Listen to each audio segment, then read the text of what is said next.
이거는 저희 단독 입수, 멋있기도 합니다. 안녕하세요, 김한영입니다. 제가 조만간 이사를 갈 것 같아서 이사를 가기 전에 저희 사무실을 살짝 보여드리려고요.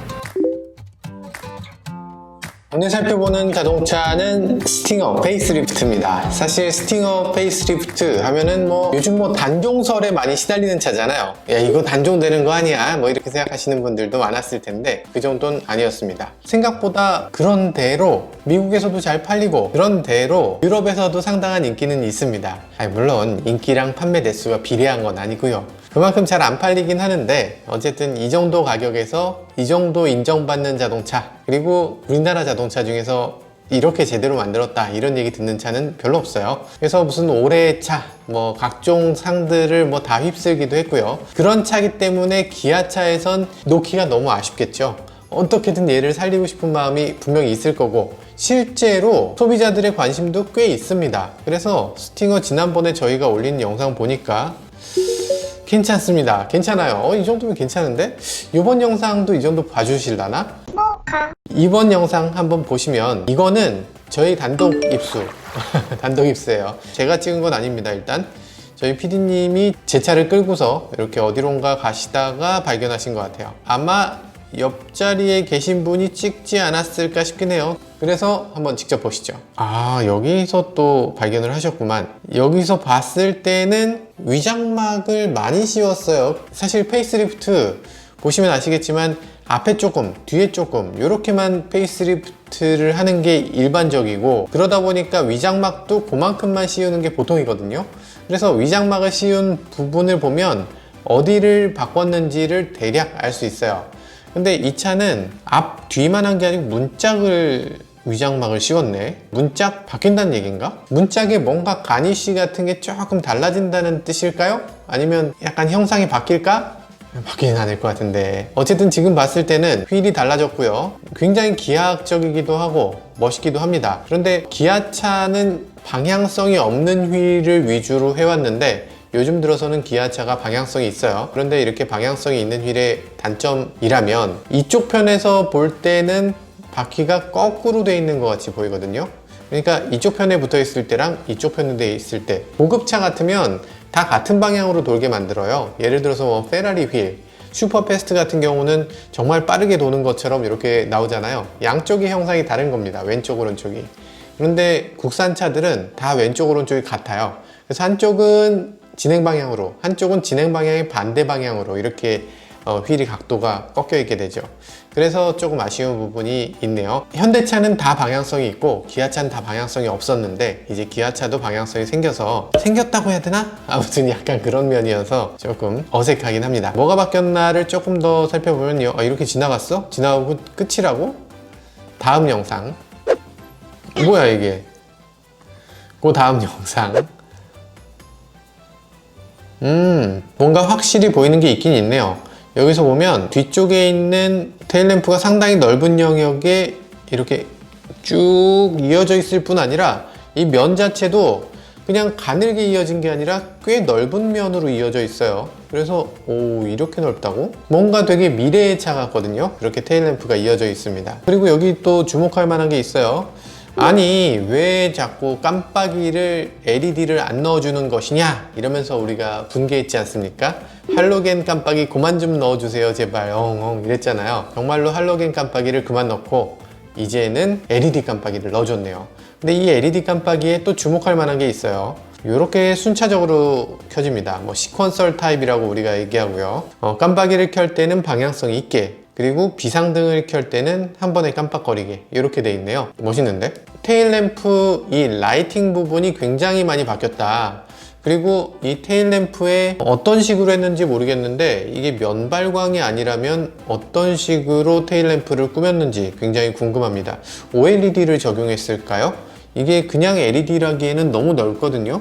면발광인가? 면발광인지 OLED인지 모르겠는데 OLED가 들어가면 좋죠. BMW나 이런 데서 OLED 쓰는 경우가 많이 있는데 굉장히 멋지죠. 얇기도 하고 그 OLED 자체를 형상을 달리해서 그게 굉장히 멋있어 보이게 이렇게 구성을 하는데 아마 그렇지는 않을 것 같아요. OLED 테일램프는 아닐 것 같습니다. 오, 멋있어. 앞부분은 깜빡이가 당연히 지금 LED 깜빡이가 번쩍번쩍 빛나는 것이 보이네요. 헤드램프 디자인이 좀 바뀌었습니다. 위아래로 DRL이 이렇게 구성이 됐고요. 괜찮은데? 일단 원래 스팅어는 예뻤어요. 스팅어만큼 예쁜 차가 사실상 많지 않죠.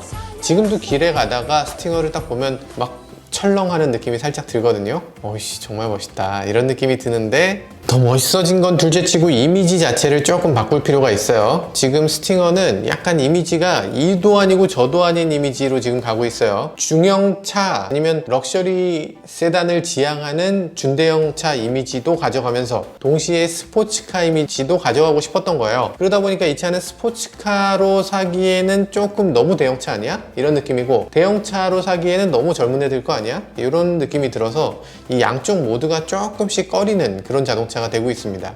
모두를 만족시키는 자동차라는 건 사실상 없거든요. 뭐든 하나를 딱 파고서 이 차는 뭐다라는 걸 딱 짚고 들어가야 되는데, 스팅어는 그게 좀 부족했어요. 이번에는 어떤 식으로 그걸 극복할 수 있을지 굉장히 궁금해지는 부분입니다. 사실 이것저것 다 빼고 가격을 1000만원 깎아주면 됩니다. 가격 1000만원 깎아주면 모든 게 해결돼. 이거 한 3000만원에 판다 그러... 3천... 너무 했나? 4000만원 초반에 거의 풀옵션, 이렇게 되면 괜찮을 것 같습니다. 이런 차를 깎아서 많이 판다고 해서 기아차에서 좋을 건 없겠죠. 약간 이건 뭐 헤일로카라고 할 수 있는 그런 자동차다 보니까 이 헤일로카로서의 어떤 위상, 이런 것들을 제대로 만들어야 될 것 같습니다. 저도 잠깐 탔었잖아요. 이 안에서 많은 것들이 좋았어요. 일단 스팅어 타면서 기분이 너무 좋았습니다. 정말 좋은 차예요. 그냥 진짜 잘 만들어진 차야. 한 가지 아쉬웠던 게 있었습니다. 제가 스팅어를 타면서 이 차 H트랙, 그러니까 사륜구동 시스템이 장착되어 있는 모델이었어요. 그러다가 사고가 났는데 사륜구동 시스템을 제대로 수리를 못하는 거예요. 그리고 페인팅도 제대로 못하는 거예요. 그것도 제대로 못했던 그런 부분이 너무 아쉬웠는데, 이제는 이게 페이스리프트까지 오면서 기술자들의 숙련도라든지 아니면 뭐 부품이나 페인팅이나 이런 것들도 훨씬 더 전보다 나아졌을 것 같습니다. 지금 이 차 실내를 보면요, 실내는 바뀐 게 거의 없어요. 대체 뭐가 바뀐 거야 이거? 지금 다 보이거든요. 실내에서 안 보이는 데가 별로 없는데, 야, 바뀐 데를 찾을 수가 없어. 이 위에 스티치 하나 추가된 거, 야, 이게 페이스리프트라고 할 수 있나? 일단 이 차는 페이스리프트라고 해도 전부 다 바꿀 필요는 없습니다. 왜냐면 워낙 안 팔렸어. 기존 게 안 팔렸는데 굳이 바꿀 필요가 없는 거예요. 어차피 지금 똑같이 내놔도 사람들이 몰라. 전에 거가 어땠는지도 못 봤는데 새로운 차 이렇습니다 라고 하고 내놓으면, 아니, 처음 보는 차네, 와, 신선하다, 이렇게 되는 거죠. 이 스팅어는 실내의 인테리어는 그다지 바꾸지 않은 것 같고요. 외부 인테리어는 많이 바꾼 것 같아요. 기존 스팅어 보시면 약간 이렇게 처진 느낌이, 약간 벤틀리나 마세라티나 이런 차들이 약간 이렇게 처진 느낌을 주면서도 굉장히 세련됐어요. 물론 스팅어도 세련됐습니다. 굉장히 멋있는데 그래도 요거보단 조금 더 힘을 줘야 되지 않나? 뒤가 좀 당당한 느낌이 들었으면 좋지 않았을까? 라는 생각이 항상 들었는데, 이제 당당하게, 그리고 약간 미래적으로 이렇게 디자인이 바뀐 것 같아요. 실내에서는 뭐 그다지 개선된 게 없는 것 같지만 어쨌든 지금 외관만 놓고 봤을 때는 저는 이 정도라면, 아직 모르겠어요. 아직 모르겠지만 어쨌든 램프 저 정도 바꾸는 것만 해도 뭐 지금 스팅어가 워낙 좋으니까 지금 스팅어에서 조금만 개선되면 당연히 더 나은 스팅어가 될 수 있을 것 같습니다. 근데 디자인의 변화폭은 그렇게 크지 않지만 파워트레인이 바뀌죠. 파워트레인이 2.5L 터보, 3.5L 터보가 들어갑니다. 거기 8단 자동 변속기가 들어가고요. 이 점에서 굉장한 변화라고 느껴지기도 할 겁니다. 스팅어, 요번에 우리나라 차 중엔 두 번째로 가변 배기가 들어갑니다. 가변 배기가 들어가는 게 첫 번째가 벨로스터 N이었고요. 이 차가 두 번째가 되고요. 그리고 서스펜션도 가변 서스펜션입니다. 사실 이 차하고 경쟁하는 모델이라면 좀 애매하죠. 스팅어의 경쟁 모델은 도대체 뭘까? 아우디 A7 얘기하시는 분들도 계시지만 사실 A7하고 격차는 어마어마하죠. A5 스포트백을 사려던 사람이 같은 금액으로 훨씬 더 큰, 그리고 훨씬 더 기능도 많은 그런 스팅어를 산다라는 거고요. 현대차에서는 아마도 제네시스 G70을 살 사람이 훨씬 더 큰 기능도 더 많은 스팅어를 산다, 아니면 G80을 사려던 사람이 이쪽으로 넘어온다, 뭐 이런 것들이 있을 수 있겠죠. 근데 요즘 G80도 워낙 예쁘게 잘 나와서 압도적으로 G80이 이겨버릴까? 이런 생각이 들긴 하는데, 사실 G80이 이전의 G80 같으면 뒷좌석용 자동차 같은 느낌이었어요. 뒤로 이렇게 탁 기대서 운전기사가 운전해도 하나도 이상하지 않은 그런 차였는데, 이번 G80은 굉장히 스포티하게 나왔습니다. 그래서 이번 G80하고 이 스팅어, 그 스팅어가 제대로 뚫고 들어가지 못했던 스포티한 럭셔리 세단의 길을 G80이 뚫었거든요. 그 자리를 뚫어놨으니까 스팅어도 분명히 시장이 더 넓어질 거라는 생각이 듭니다. 기존에는 운전자들이 그 시장을 보질 못했어요. 이건 스포티한 자동차도 아니고 럭셔리한 자동차도 아니고 뭐야 이건, 이렇게 느꼈는데 G80이 이번에 그런 식으로 나오게 되면서 아, 요런 게 멋있는 거구나 라는 걸 일깨워 준 거죠. 그러니까 앞으로도 스팅어가 어느 정도는 판매량을 좀 더 높일 수 있을 걸로 예상됩니다. 파워트레인이라든지 내구성이라든지 연비라든지 이런 것들 상당히 검증됐고요. 뭐 지금 봐서는 스팅어 괜찮은 경쟁력을 가진 차가 될 것 같아요. 그렇지만 뭐 모든 걸 다 장점으로만 볼 수는 없겠죠. 스팅어는 어쨌든 페이스리프트입니다. G80은 어쨌든 풀체인지고요. 그래서 G80과 스팅어를 비교했을 때 아마 플랫폼도 G80이 조금 더 앞설 거고요. 기능적으로도 G80이 조금 더 앞설 거라는 느낌이 들어요. 그래서 제네시스 G80하고 스팅어를 1대1 비교하기는 조금 어려울 것 같고, G80보다 살짝 아래에서 G80하고 거의 비슷한 성격의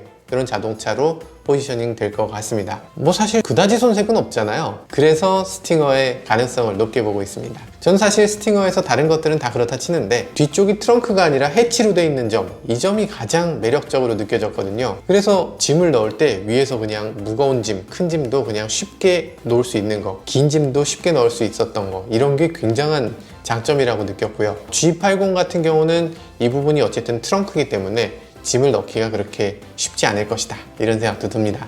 상대적으로 짐을 넣고 뺄 때는 스팅어가 조금 더 유리하다는 생각도 듭니다. 그러니까 조금 더 실용적이고 조금 더 젊은 층에게 어울릴 수 있는 자동차라고 할 수도 있겠죠.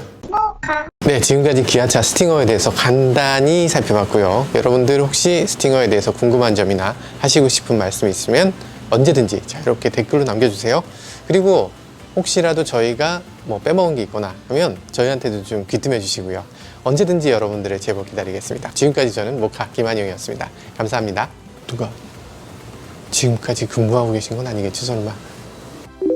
아, 그래서 왜 오늘은 셀프 카메라냐고요? 다들 퇴근했어요. 지금 시간이 10시 20분, 밤 10시 20분입니다. 보통 야근합니다. 보통 이 시간에 저만 남고 다들 퇴근하는 그런 나날을 보내고 있어요. 이런 날을 보내는 게 1년 반 동안 한 번도 밤 10시 전에 퇴근한 적이 없죠. 그러니까 이렇게 난 되게 열심히 하고 있는데 여전히 좀 영상이 늦게 나온다고 해서 정말 죄송하고요. 그리고 좀 더 열심히 한번 해보도록 하겠습니다. 직원도 많이 뽑아서 많은 분들이 더 빠르게 편집하고 빠르게 영상을 찍도록 매일매일 더 부지런히 해보겠습니다. 사무실 이렇게 생겼습니다. 뭐 여기서부터 저기까지 다 저희 사무실이면 좋겠지만 사실 그렇진 않고요. 저희 사무실은 요쪽 자리 하나 둘 셋 몇 개니? 뭐 아무튼 6개입니다. 조금 있으면 프라이빗 오피스로 넘어가든가 아니면 다른 오피스로 이주를 나가든가 지금 그래야 되는 상황이어서 여기서 찍을 수 있는 날이 며칠 남지 않았습니다. 조만간 다른 장소에서 다시 뵙도록 할게요. 며칠 동안만 여기서 더 영상이 나올 것 같습니다.